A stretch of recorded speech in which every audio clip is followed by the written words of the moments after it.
Evo nas u Warhammer 40.000 Mission editoru. Objašnjavat ću kako se prave mape. Za početak,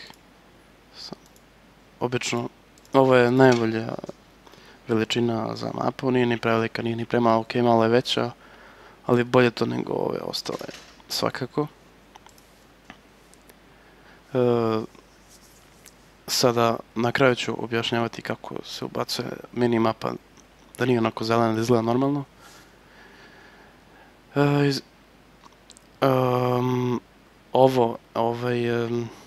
Nebo i magla se gase na Ctrl+F i Ctrl+K.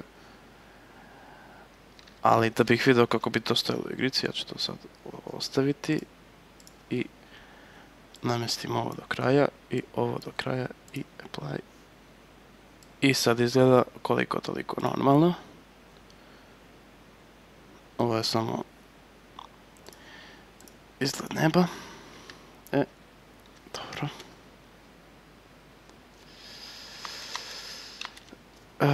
Dakle, to je to. Bitne stvari su ove, da bi mogla uopšte igra da počne. Ali počet ćemo od ovoga. Ima impossible i possible, a generated je da sam odredi da li može to da se prođe ili ne. Ali, evo ovako, da počnemo u stvari od brda.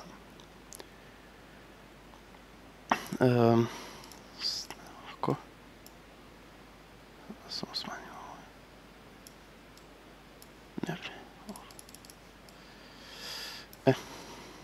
I sad idem na Impress Map.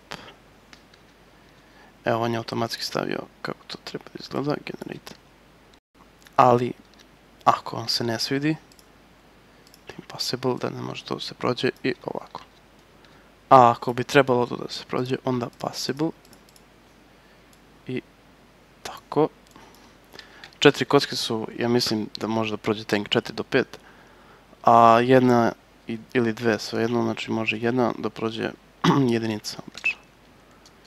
Sad, za prvi tutorial nećemo puno. Izgled mape je ovo. Ja koristim ovo, uradim možda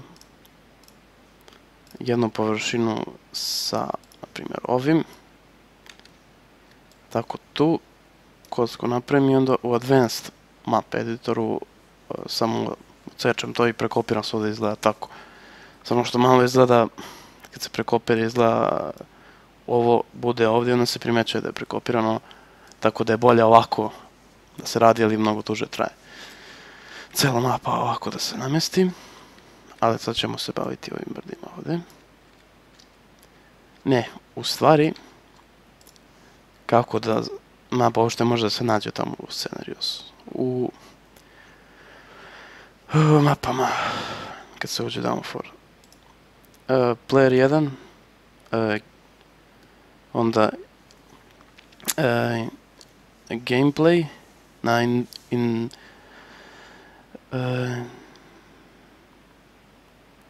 onda starting position i 1.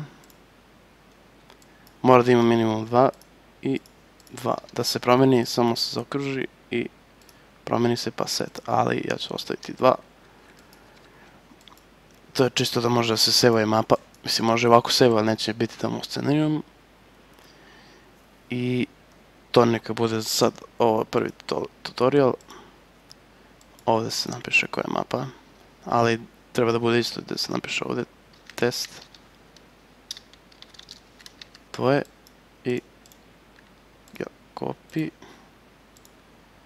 save as i tu save. Samo što ja neću sad saveovati jer mi ne treba mapa. Ali eto, toliko za prvi tutorial. Hvala i doviđenja.